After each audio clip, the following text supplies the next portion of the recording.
Dragon Ball Z Abridged. It is the redheaded stepchild of everything Dragon Ball Z. Akira Toriyama?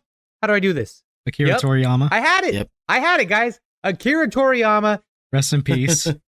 But I still think that it is exemplary. It shows what fans always wanted. It was Kai before Kai ever happened. They did use some of the filler early on, but let's not talk about that.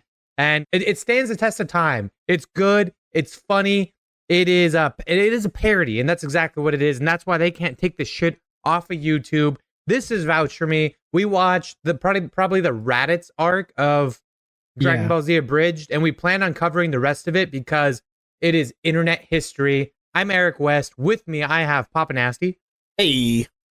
And Abraham. Howdy. I regret not watching this in 2008 when it first came out. Team 4-Star, the company, they came to be in 2008. They made Dragon Ball Z Abridged. Allegedly, they were non-profit.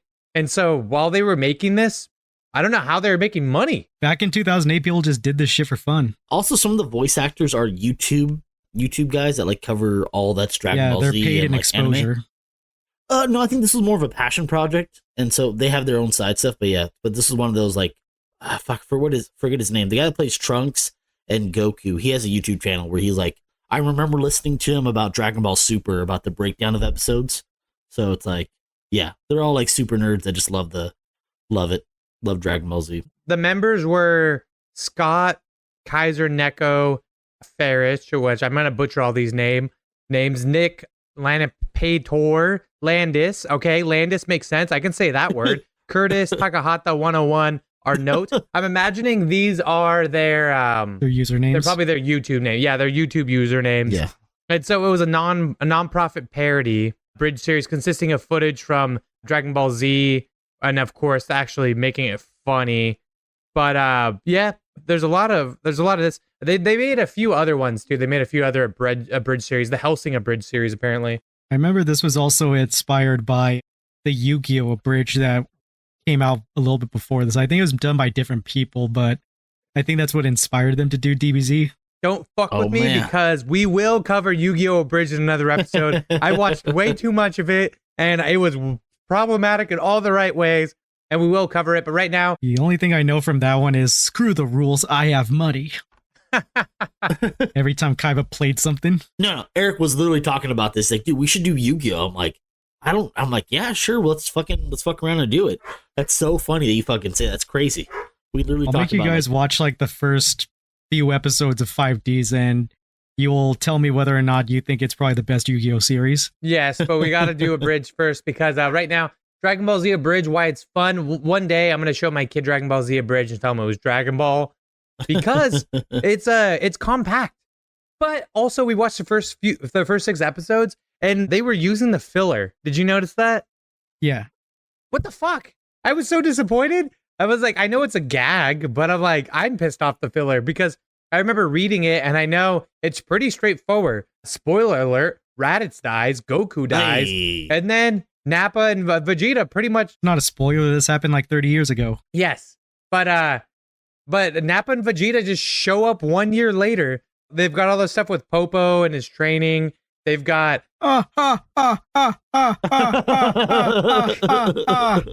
That's what Papa Nasty said was his favorite part. Yeah. Dude, when he's laughing maniacally, oh dude, I was fucking crying laughing. Fucking evil. He's probably more evil than Frieza. The pecking order?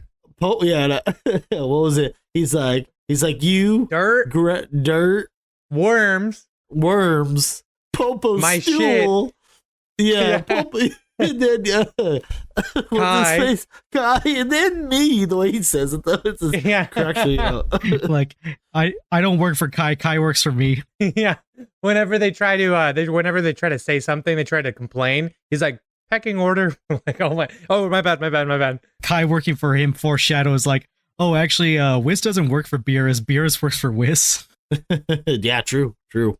And that's in the modern Super. Why did Popo's training remind me of Abel's training? Just fucking like when he would train me in Smash, he would just destroy me and just laugh at me and just be like, yeah, Eric and try this Showdown. character. Yeah, it was just like Jesus Christ again. Yeah. Okay. So there's only 60 episodes of Dragon Ball Z Abridged, and we're kind of going over. This is call this an introduction because we're going to definitely watch a lot more.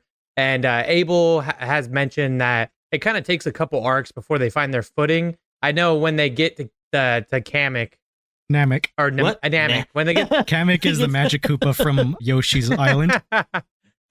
When they get to Namek, they really find their way with a few things like the Ginyu Force. But that's kind of too far ahead. Was there any good jokes that stood out to you guys from these episodes? Well, how about the fact they say like within 2 times within the first whoa, that was crazy. Yeah, but it wasn't like were they calling anyone specifically that, or were they just saying that this was? I guess it wasn't derogatory, but it wasn't like a positive thing. Yeah. Hey, it was actually. You know what? Let me take that back. It was derogatory. Yeah, my apologies. It was 100% bad. Yeah, it was 2008 when people were still getting away with saying some of the stupidest shit in the world. The internet was also a wild west, and no one cared. The sarcasm in all of this was going absolutely crazy. They were definitely making fun of Goku. They were making fun of just like the general plot of DBZ, but it was still a compelling story nonetheless at the beginning. Yeah. I love that Krillin was making fun of the writing when they introduced Rad. It's like, oh, you're Goku's brother. So that means you're going to be a very important character going forward and get into lots of adventures with us, right? Right? Right? Yeah, I didn't realize Raditz fucking just bitch smacked him with his tail. I was like, whoa, I thought he punched him or something. Yeah, but he just and totally Raditz was only around for a grand total of what, 2 to 3 episodes? Yeah, probably 2, yeah. Fuck. I like when they were establishing random bits early on where they're like, somebody do something. And they all are just standing there. It's so stupid. Yeah. Yamcha fumbling Bulma. Oh yeah, because he was cheating. Yeah. Oh, this isn't what it. Well, it's actually what it looks like. Wait, was he cheating with the cat there? With the cat thingy? Or no. What was he doing? He was cheating on somebody, but he made a joke that can you clean out Puar's litter box? Yeah, because then she goes, yeah, I made a boom boom. It's like, wait, what is she doing there? Or is that just his little companion? I always forget. His little companion. His little companion. If anything, he smashed Lunch or whatever her name was. Yeah. The character that Toriyama explicitly said he forgot about. Yeah, that's crazy work, dude. How do you go from one series of various characters to forgetting half the characters in the next one? Before we get too far, guys, we are going to be, we'll be delving into it more. I know this was like a tasty little teaser. It's like, what the hell did we even cover? Fuck you. We told you how this Team 4-Star was put together, okay? But let me tell you why Dragon Ball Z ended, because let's just get this out of the way before we continue. They only got to episode 59 with a cliffhanger. They covered the first two, the first couple of major arcs up through the Cell Saga. They didn't finish the Boo Saga, but they did do some YouTube shorts, so that wasn't too bad. And it was mostly, they decided to end the series because of they lost passion and also changing climates of YouTube in regards to copyright. That sucks. But I guess in Kotaku, there's a Patreon post from one of the creators that read, many shows lose steam as time goes on, as the creators extend their work far beyond its natural lifespan. We're feeling that way with this, and that's a scary, depressing thought. We don't want to end up like The Simpsons, Dexter, Scrubs, just to name a few. We know there's more story to work with, but in all honesty, there's just isn't the emotional attachment and passion for the arc that drove the last 3 seasons. Copyright claims have put us at risk of losing that channel. I did hear that the channel was shut down many times. They lost episodes many times. They had to re-upload. They had to fight to get their channel back. And also their livelihoods in jeopardy. So, I mean, they could be sued, I guess. We have our employees to look out for, our friends or colleagues, and doing right by them by striving to create original, monetizable, copyright-friendly content that also carries out the heart and soul as creatives. It's undeniably important. We've thought about hosting DBZA on other sites, but nowhere has been safe, and worse, it would serve to draw attention away from our hub, which ultimately could lead to less views, less support, and either the scaling back or collapsing of our company. So, but yeah, then the Boo Bits thing happened, but everyone loved it, based on reception. But yeah, it does hurt to hear that, because I mean, what they have, based on that, they had 20 episodes left, and they could have called it 10 episodes. Kind of reminds me of in a Supernatural, you know how they have those like meta episodes every so often, like when they first introduced that guy who was writing books about the series and he was basically telling the future, blah blah. Well, there was like an episode later where, or actually I think it was like the after credits of that episode where he's still at the convention and he's kind of talking shit about the show. He was like, it's not jumping the shark if you never come back down. That's not bad. Goddamn. What's great is we really are doing an introduction because we got 6 episodes in. We're finally going to get to Vegeta, which is one of Abel's favorite characters. Second favorite. We get to go to Namek next, and we get to see the Ginyu Force. We get to see Frieza, who might actually be Abel's favorite character. Am I right here? Is it a go? Is that what it is? Frieza's freaking hilarious. And then Cell's up there. When we get to the Cell arc, it's pretty fucking funny. And then he's such a goddamn pervert. I love it. Yeah. And then for the hell of it, I mean, why not round it out by watching the Boo shorts and like going over how they did there? What about the movies? We can do the movies too. Might as well. I mean, if they have the movies, would they do the Broly one, right? Yeah, a good friend of ours absolutely loves the Broly Abridged. That one's great. That one's really great. The whole point of the next episode is going to be expanding on all this. And also every quote. All the quotes. Yeah. Every quote. You dirty liar. I did no such thing. And although I know this is Abel's favorite, I'm still pretty sure I picked it. So do you vouch for me? Yeah, of course. Yeah. When you were talking about how like you wish you watched it in 2008, it made me think like, when did I first hear about this thing? I feel like it might have been high school. I feel like it might have been after high school. It was 2014, 15, 16, yeah. And I think Ulysses, or one of our great friends, Natural Samurai, probably. So the first 6 episodes, the first 6 episodes before Vegeta and Nappa show up, is it Watch, Marry, Kill? I'd watch it. Ooh, watch it, yeah. Like, yeah, a couple more episodes in, it turns into a Mary, but it hadn't quite hit that stride. Like, if it stopped right then and there, I would have just like, oh, that was funny, and that's it. Yeah, right after Vegeta loses, that's when it starts really getting really good. Because there's a weird audio issue with Vegeta's voice. You guys notice that for like 2 episodes? I think they couldn't decide what they wanted him to sound like, I think. Yeah, like this audio was not matching to everybody else's. His voice actor probably might have had bad fucking recording equipment, maybe. And that's good to hear. Like we all start on the bottom, dude. That's crazy. Also, Vegeta had red hair. Early DBZ when they didn't know what they wanted Vegeta to look like, so he had red hair, black hair.